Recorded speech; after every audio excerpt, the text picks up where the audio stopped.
And now, your go-to source for year-round fantasy hockey advice, DFS, and betting coverage. This is NHL Fantasy on Ice, presented by Skip, the official food delivery app of the NHL.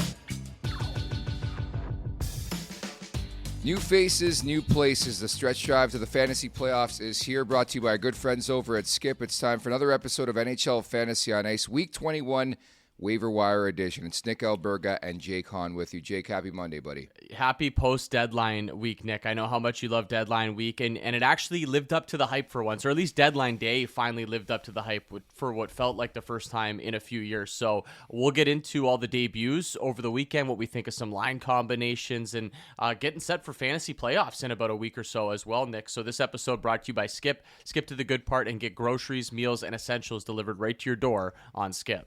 Clearly the winner, the Carolina Hurricanes and Mark Jankowski. 2 goals over the weekend. It's over, Jake. Just call it a season. Or the Boston Bruins. All they had to do was sell off everybody. Carlo, Brad Marchand, and all of a sudden, go look at that box score from the win over Tampa Bay on Saturday, and it'll leave you scratching your head thinking, what the heck happened there? So some strange results over the weekend. I think also some results that maybe we would have expected. And Mikko Rantanen gets 2 games thrown right into the fire with the Dallas Stars. Nick has to face Edmonton, Vancouver, back-to-back situation, and he scores in both games. So pretty good start for the Moose in Dallas. Yes, and the Stars salvage is split in that back-to-back, but Rantanen 1-1 in his debut, 4 shots on goal in the first one. But then the tough news, Roope Hintz banged up yet again. So it ends with Robertson, Johnson, and Rantanen on the line. Still pretty damn good in my opinion. Yeah, exactly. When you're as deep as Dallas, I know we talked to Meany about it on the Friday show, the post-deadline show. That top 6, you can extend it to the top 9, is probably the deepest top 9 in the NHL right now. And that's without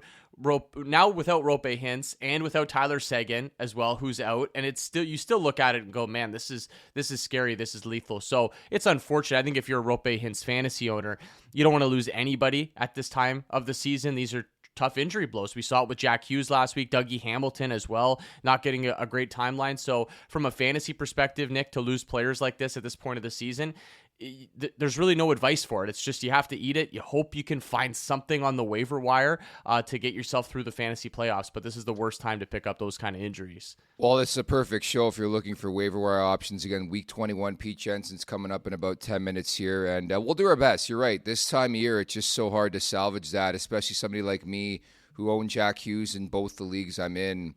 Done for the season. I'm not going to win. I've resigned to that fact. I'm not going to win. But you can find the next best option to help you out at least, and whether it's internal or external for that matter. I love a scrappy underdog story, though, Nick. We're getting close to March Madness, and that 15 seed, that 16 seed that maybe wants to make a run. I lost Jack Hughes in a league as well, and in that league, I'm actually just trying to squeak into the playoffs. I don't mind going in with the underdog mindset to think, okay, all the pressure is on that top seed. I know you've been that seed many times before, and you feel that pressure of, okay, I've had this great regular season, and I could just lose round 1, a fantasy playoff. So I don't mind going in as the underdog sometimes, but you're right, you lose Jack Hughes. There's no replacing him off the waiver wire. You're really going to have to grind.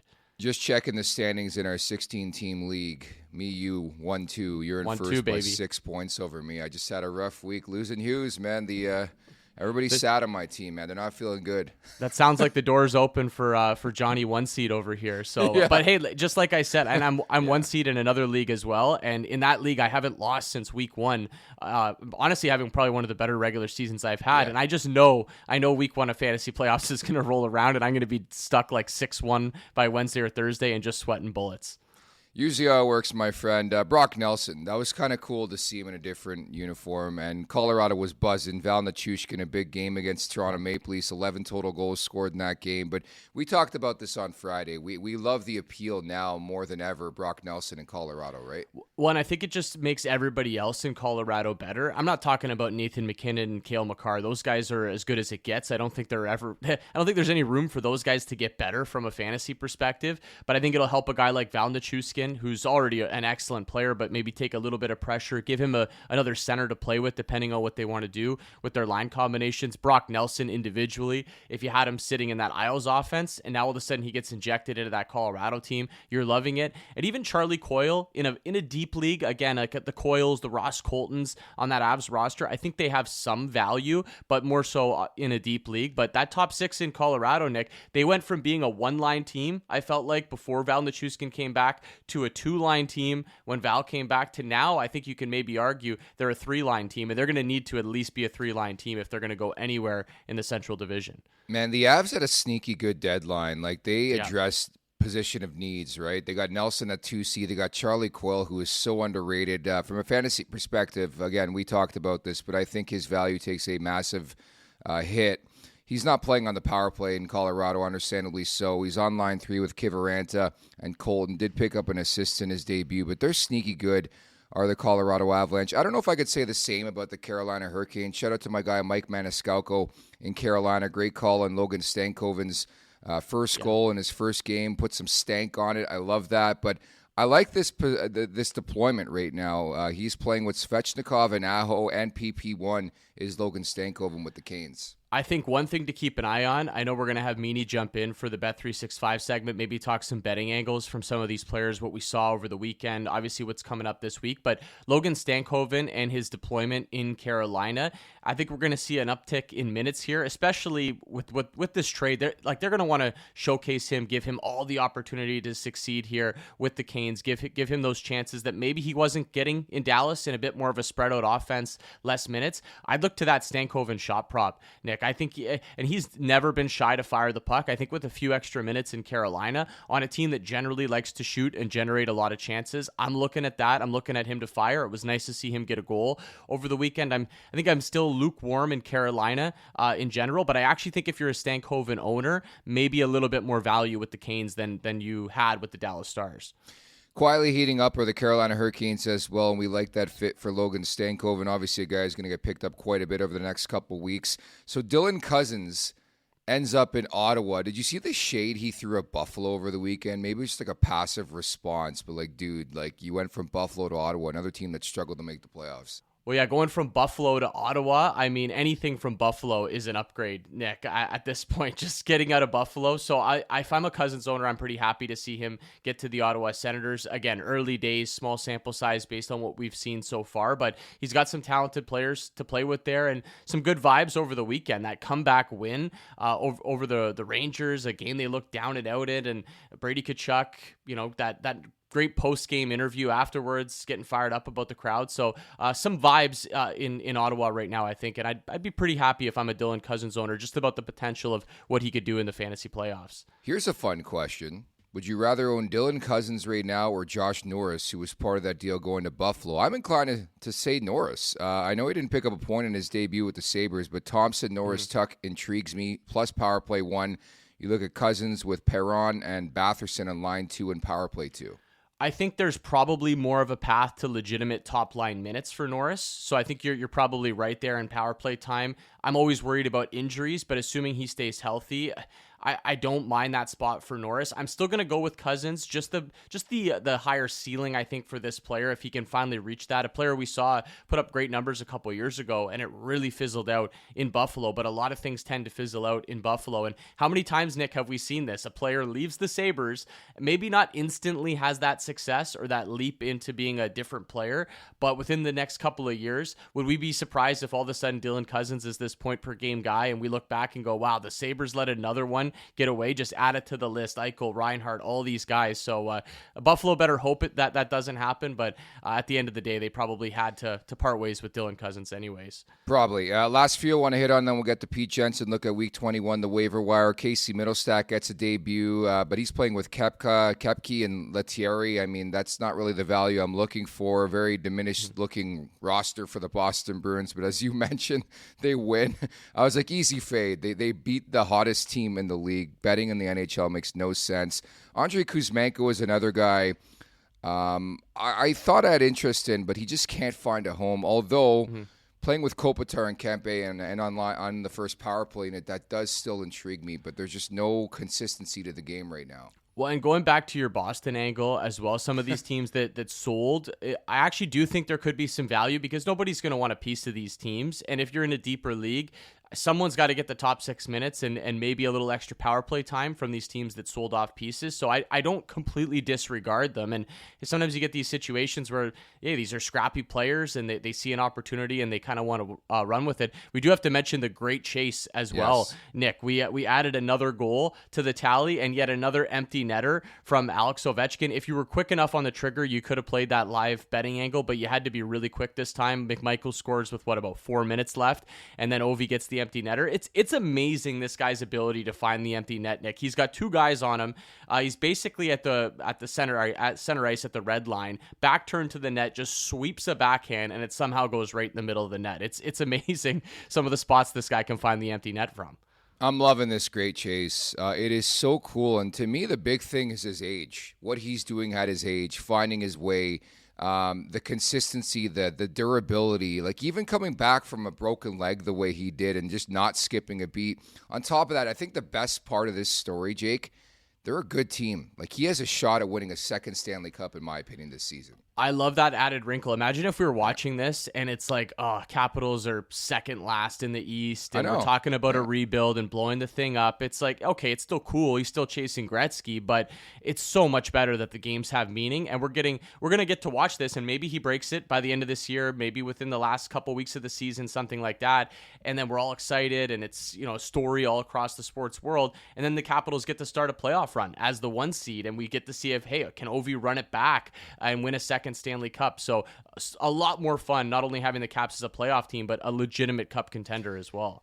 All right, Jake, here we go. Week 21. Here's a look at the schedule, March 10th to 16th. We got 48 games in total, 4 Monday, 11 Tuesday, 4 Wednesday, 9 Thursday, 6 on Friday, 11 Saturday, 7 on Sunday. The 4-game teams you want to look at: Anaheim, Colorado, Detroit, Edmonton, Florida, the Rangers, Ottawa, Utah, Vancouver, and Vegas. The 2-game teams, Calgary and Dallas. So less Mikko Rantanen, unfortunately, this week. Less Mikko Rantanen. I heard Vegas in there, though, and I have seen a couple people, this happened again early in the season, giving up on my guy Pavel Dorofeyev over in Vegas. I know there's some other bodies that have come in there, but they like him. They like that lethal shot on the power play. I saw him hit a couple waiver wires, even in deeper leagues. I would go and scoop him back up for fantasy playoffs. I don't think he's going anywhere in that top 6. I call him Pavel Skorofeyev. What a stud. And we talk about deadline day as we bring in Pete Jensen. We didn't get Vegas. We didn't get Pete Jensen. So hello to you, Petey. What's going on, buddy? What'd you think?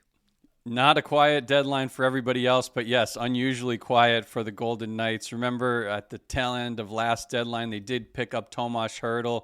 I feel like he's been a home run for them. As long as the blue line is healthy, they get Theodore back, they're going to be dangerous and maybe have a little bit clearer path anyway in that, right, in the Pacific Division. So, yeah, it's going to be a bloodbath in the Central. It's going to be ridiculous. Even Winnipeg, right? People are forgetting about them. They got a little bit tougher with a guy like Tanev, 5 hits in his first 2 games. Pete, I wanted you to have your day in court with the whole Rantanen trade. I mean, it's crazy to see a star player like this flipped. The initial Rantanen trade was crazy enough, and now we get him flipped to the Dallas Stars. So your thoughts on both angles, Carolina losing Mikko Rantanen, what that means, and Dallas gaining Mikko Rantanen?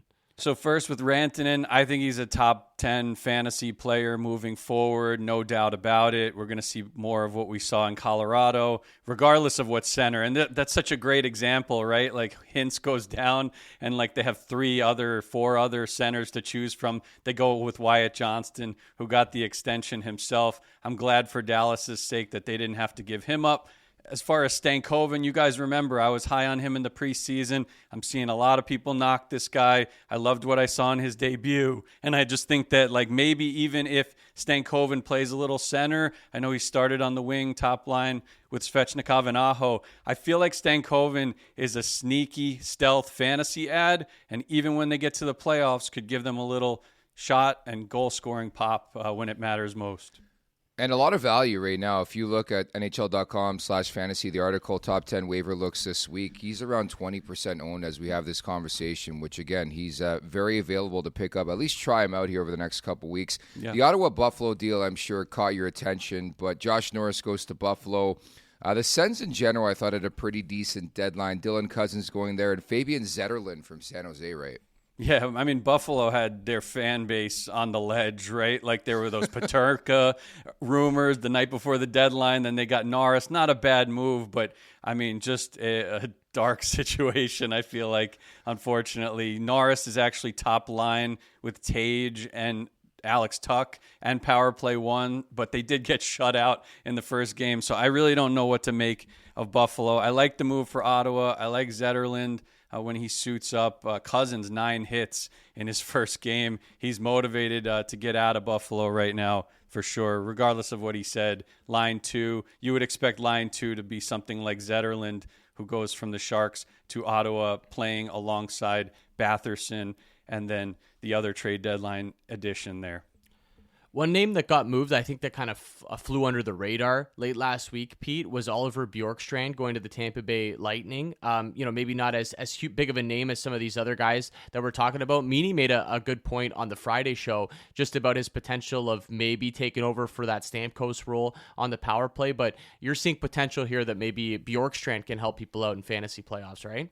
Definitely. I mean, he got a look at line 1 in the last game. I wouldn't expect that to stick, but power play 1, that's a great point by Means. And even if he's on line 3 with Yanni Gourde, we remember how valuable Yanni Gourde was in that third line role, just a secondary spot, a do-it-all type player. So, yeah, I'm excited about Tampa Bay, regardless of that little blip that they had the other day against Boston. I feel like they're going to be up there with Florida, with Carolina, Washington, and again, with these moves in the Atlantic Division, I don't think that was a good start for Toronto. I still side with those other teams in terms of futures appeal compared to the Maple Leafs.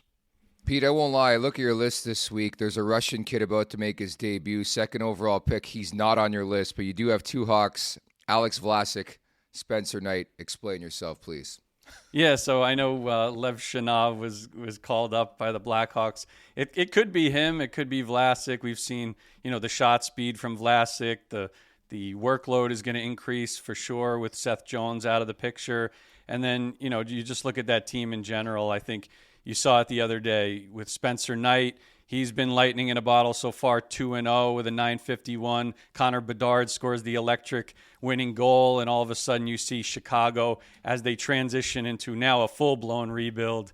They have some pieces to get the fan base excited to play spoiler.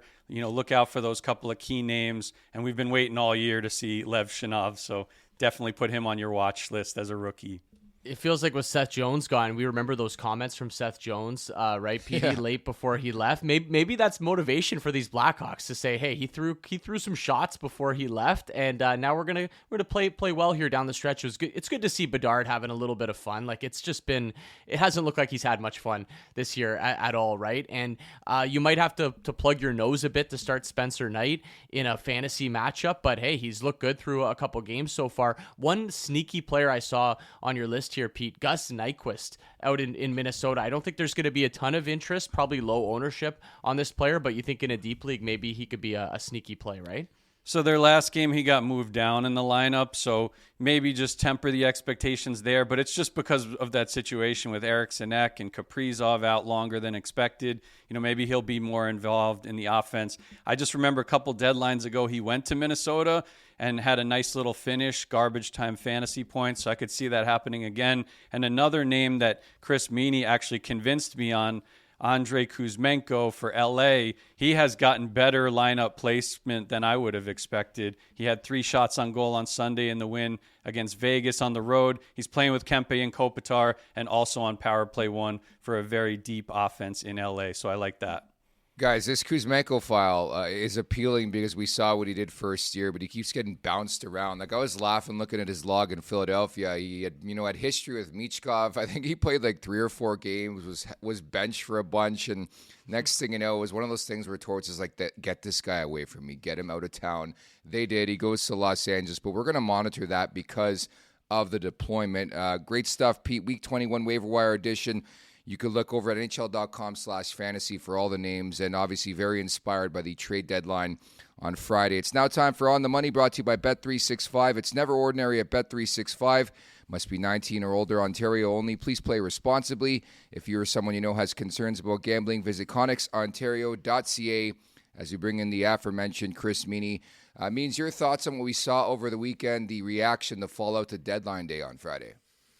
Yeah, I think you guys hit on most of it, just to kind of piggyback off of what you guys were just saying about Kuzmenko. Yeah, it started off pretty good for him getting those 2 line mates. We'll keep an eye because, as you said, Nick, he has moved around quite a bit. First line, first power play, doghouse, press box, but he does have some scoring potential, and LA certainly needs something, in their top 6 other than Kempe and Kevin Fiala. You guys mentioned Logan Stankoven. He's certainly somebody to keep an eye on in the prop market. Jake, you mentioned him as well, maybe his shot prop. What was interesting to me is that he played 8 minutes at 5-5 in his debut. It was the 3rd fewest, more than Andrei Svechnikov. I don't know what's going on with Svechnikov, but he had 7 minutes on the power play. So he played almost more minutes on the power play than he did at 5-5. But keep in mind, that's his first game with Carolina. To get that type of usage on the first power play, nearly 8 minutes at 5-4, picking up a goal. He had 5 shot attempts in his debut as well. So Jake, he's certainly somebody to keep an eye on moving forward, and plus money over the weekend for him to pick up a point and to have 2 shots. That's a lot of ozone touches for a guy that generally likes to fire the puck when he gets into that ozone, right? So only a couple shots on Sunday, but I think if he continues to get that kind of minutes and that kind of power play time, we're going to see some games where maybe we can even climb the ladder on the shot prop, because we know Carolina is a team that generally likes to just run it up in terms of those shots, right? 30, 35, 40 shots in a game, especially if they end up getting down. Any initial thoughts on Mikko Rantanen and that Dallas lineup? I know, unfortunately, we see Roope Hintz get injured over the weekend, but in the prop market, how are we playing Dallas? Is there a player maybe that takes a hit, like a Wyatt Johnston, anybody that maybe takes a back seat to a guy like Mikko Rantanen coming in?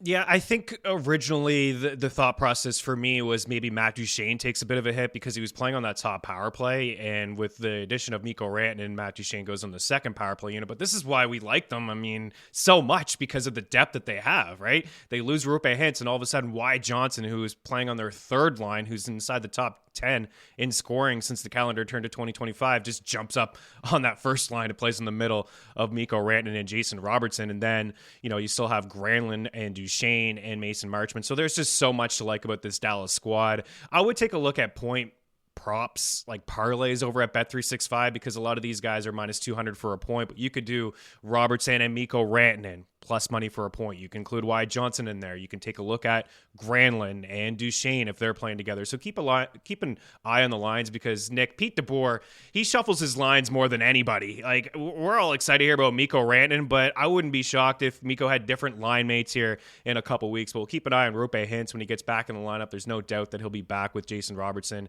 and Mikko Rantanen. But there's a lot to like about this Dallas team, and shot props certainly with Wyatt Johnson, Robertson, and Mikko. Those would be the 3 I would target moving forward. It's really funny because Rantanen's now been on both teams that we sort of shy away from in fantasy just because they like to spread the wealth, and that's Carolina and Dallas. So I just want to see where he fits, where the point production comes. And I saw a great stat over the weekend, Rantanen losing on 3 different teams this season to the Edmonton Oilers, which I think was kind of cool. Carolina, Dallas, and the obviously the Colorado Avalanche as well.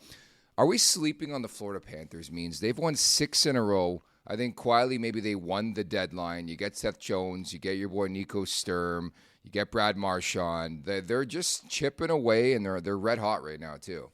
Yeah, they are. And that top line, I just absolutely love when Paul Maurice puts, the Barkov with Reinhart we've seen for a long time, but Verhaeghe on that wing as well. And Florida, when you look at them overall in terms of a possession team, they're up near the top. They dominate play. They own the puck. They own the shot attempt edge, and especially at home, we saw that over the weekend. And Sam Reinhart's been nearly even money for 3 shots, and he's been electric since the Four Nations face-off, putting a lot of pucks towards the net. So Barkov picking up assists as well. And I still believe that Seth Jones is a guy that's going to get up on that first power play over time. Like, I'm looking at Florida when they're at full health, and I think I would see him on that first power play unit. And then, it's only a matter of time before what you said, Nick, we see that line of Bennett, Tkachuk, and Brad Marchand, which is just going to be one of the toughest lines to play against at 5-5 and in the playoffs as well. So yeah, they're favorites for a reason. They're now actually Stanley Cup favorites according to Bet365. They have slightly leapfrogged the Dallas Stars, Jake, at 5-1. It's tough to get back to the finals 3 straight years, but they're still the team to beat in the East. And what we talked about on Friday, Jake, I think from a betting perspective, Stanley Cup futures, there's still a lot of value on the Washington Capitals. And boys, I know we're all down on this team, but sometimes I like to play the doom and gloom angle. The New Jersey Devils and what we saw happen last week, this isn't trade related, more injury related with Jack Hughes going down, obviously Dougie Hamilton now on the back end. Is there anybody we can attack maybe in the prop market? I think on the Friday show I said it's got to be Timo time. Well, it hasn't been Timo time yet. He's not picking up the points. He did get a few shots over the weekend, but Nick, is there anybody on New Jersey you think we should be attacking here? Bratt, Meyer, one of these guys? Like somebody has to soak up the shots from Jack Hughes and the offensive minutes, and they've got some good matchups coming up, 2 against Columbus and 1 against Pittsburgh, 3 of their next 4 games. So it's not bad matchups coming up for the Devils here. Yeah, I think you listed some good names. I think it's got to be Heischer's team right now. I'll be honest, I'm lukewarm on this New Jersey team. Without Hamilton, without Hughes in the lineup, I just don't think they're like a playoff team. I still wonder if they're going to make the playoffs. I really, really do, and I think it's going to be a struggle down the stretch here. We do think there's some value still in sort of that mindset, but I think from a goal-scoring perspective means it's just not going to be there the way it was when you have Hamilton, when you have Hughes specifically, like on a different planet. There's a reason why he's widely regarded as one of the best players in the world. You take him out of the lineup, it's a different Devils team, so their depth will be tested. But anybody up the middle who is playing in that top 6, I would definitely look at. And this is a really good time for Anadua's boy, Dawson Mercer. We really haven't talked about this guy at all this season, honestly. Yeah, goals in back-to-back games. So maybe it is the time to discuss him and playing a little bit with Timo Meyer. I'm with Jake. Like, this is your time, Timo, right? It's been a little rocky since he was acquired from San Jose, not getting top power play time. Now, no excuse, getting some top power play time. Going to be leaned on here over the next couple of weeks to kind of fill the void. But I kind of lean with you, Nick. I don't really like where they're at. Dougie Hamilton over the weekend, there was word out in Jersey's camp that he's going to miss an extended period of time. This is a horse on the blue line. So I would take a look at maybe Luke Hughes plus money over the weekend to pick up a point. He does have 8 points over his last 7 games. But you talk about the schedule moving forward, Jake. There are certainly some winnable games, but how about a matchup tomorrow against the Columbus Blue Jackets, right? Blue Jackets went into MSG and took care of the Rangers pretty easily. Adam Fantilli, another hat trick, and they're just 4 points back of New Jersey with 2 games in hand. So that is a big-time game, a big-time matchup, and if they lose that, all of a sudden they're feeling the pressure of holding on to a wildcard spot. We going 3-way in that game, boys?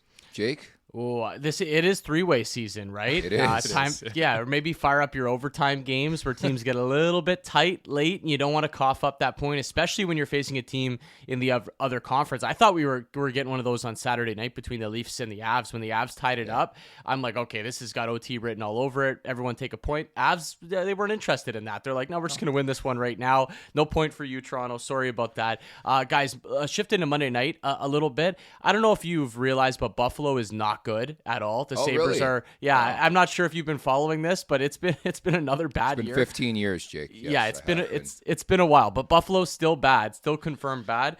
They're facing Edmonton, who I know has gone through their struggles, but they did get a nice win against Dallas over the weekend. Maybe get some good vibes back. Still pretty leaky defensively, and the goaltending isn't great.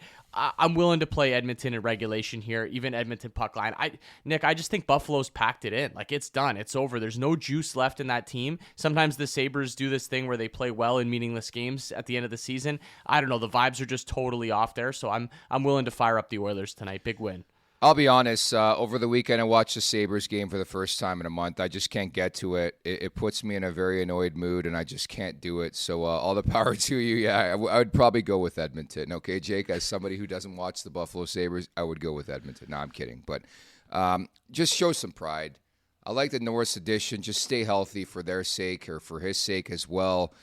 Score some goals. Get Thompson going. Like, at least have some positivity going into next season. I just don't know what else to add because it's been 14 straight years of this with the Buffalo Sabres. And one day they'll break through. Also looking at Monday's slate, boys, I like the Toronto Maple Leafs to win in regulation in Utah. The Leafs have been struggling. They need a big one here before they get home because you know who's coming on Thursday?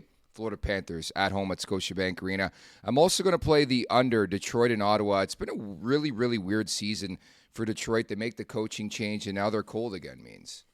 Yeah, they are. But just before I get to that, wanted to give some love to Hyman. It's been a quiet season for him. All of a sudden now he's got goals. He had 2 goals and 3 points in that big win over the weekend against Dallas. He had 5 shots. Now he has 11 shots in his past 2 games. He's minus 130 for 3 shots. And I love your call, Nick, about Josh Norris. All right, keep an eye on him. This guy's getting an opportunity to play with the big boys in Buffalo and a new start for him. Over to Detroit and Ottawa, there's kind of a lot I like in this game, so I'll rapid fire through quickly. But this is a big game as well, and you kind of feel like this is a must-win for Detroit. This is a team that's struggling at the moment. 5 straight losses, the 4th most goals allowed since the Four Nations face-off, nearly 4 per game, and 4+ in 8 of their last 10. Not to mention they have the 2nd worst penalty kill in the league. Now Ottawa, they've reeled off wins in back-to-back and 3 of 4. Take a look at Jake Sanderson. He's got 6 points in his past 4 games, 3 power play points, and he's shooting the puck 3+ in 5 of 7 and 2+ in all of those 7 games. He's minus 125 for a point. But I think a player that we haven't really discussed quite a bit is Tim Stützle. And kind of surprised me to look at the game log today at the back of the hockey card. He's got a 14-game point streak. He's got 15 assists and 20 points over that span. He's minus 115 for an apple. Him and Brady for a point over at Bet365, plus 110. Brady has goals in 5 straight games. Over that span, he has a game with 11 shots, another with 9, and another with 6. So we know he loves to shoot the puck. And then you guys discussed him earlier, Nick, Dylan Cousins. An opportunity for him, a career-high 9 hits in his Sens debut. Tell me that guy isn't jacked to be away from Buffalo. And he picked up an assist in that debut as well, over 4 minutes on the power play, and he had 3 high danger chances just behind Brady. So he's plus 135 to pick up a point against Detroit.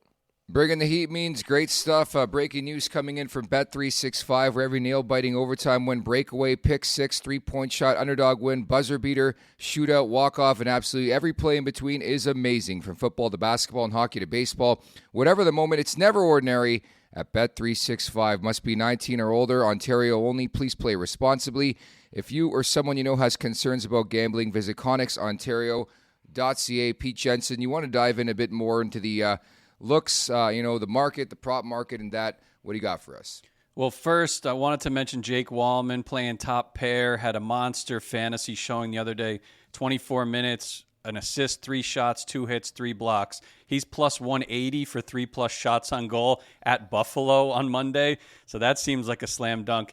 And yeah, some teammates affected by moves. Celebrini and Will Smith are playing together after the Zetterlund trade. Celebrini 2 assists, 10 shots on goal against the Islanders the other day.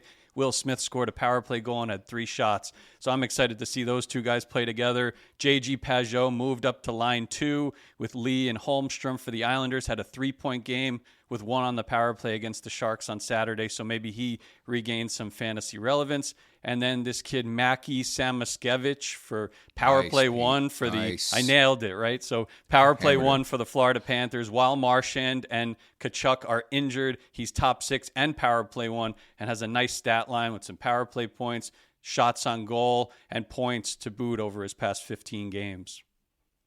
Bang up job, Petey. Jake, final word to you as we get set for the stretch drive to the fantasy playoffs here. I love it. How do I top Mackie Samoskevich? That is that is a pull from Petey. I love that. Looking for any angle, especially this time of the year, deep league fantasy playoffs. This is the best time of the year. And now we're past the deadline, Nick. I know you're probably upset. No more trades the rest of the year, but we love fantasy playoffs, and then we get ramped up for the real NHL playoffs as well. Colorado minus 600 tonight, by the way, against the Chicago Blackhawks should be no surprise. But maybe we fire up the Spencer Knight save prop, Nick. It feels like it's just going to be an avalanche of shots. Assuming he gets the start, that's no confirmation as we talk right now. But if Knight's starting, I don't mind firing up that Knight save prop. I feel like there's going to be he's going to be facing a lot of rubber in Colorado tonight. Just to wrap, losing sleep over the fact that Mikko Rantanen could have been a Toronto Maple Leaf if it weren't for Mitch Marner not waiving his no trade, man. Just the fallout of trades is crazy to me, but just love Mikko Rantanen as a player. So we'll see what he has in store here for Dallas, Jake. Sometimes it's fun to see the trades that didn't happen. I know. On that side, though, I don't mind the Leafs hanging on to Marner and just not messing with chemistry at this point of the season, right? Like, they're both great players. I do think Rantanen's the guy I probably would trust more come playoff time. So we'll see if Marner can maybe prove something in the playoffs. But, man, it's cool to see these deals that were on the table that didn't end up happening, and really fun deadline on Friday. There you have it, Week 21 Waiver Wire Edition. Don't forget to check out the latest edition of NHL Unscripted and Energy Line as well. Coming up on Thursday, Week 21 Mailbag Edition. Get those questions in. Important time of year in the fantasy season. Thank you to producer Phil Constantino, for Jay Con, Pete Jensen, and Chris Meany. I'm Nick Alberga. You've been listening to NHL Fantasy on Ice, delivered by Skip. Skip to the good part and get groceries, meals, and essentials delivered right to your door on Skip.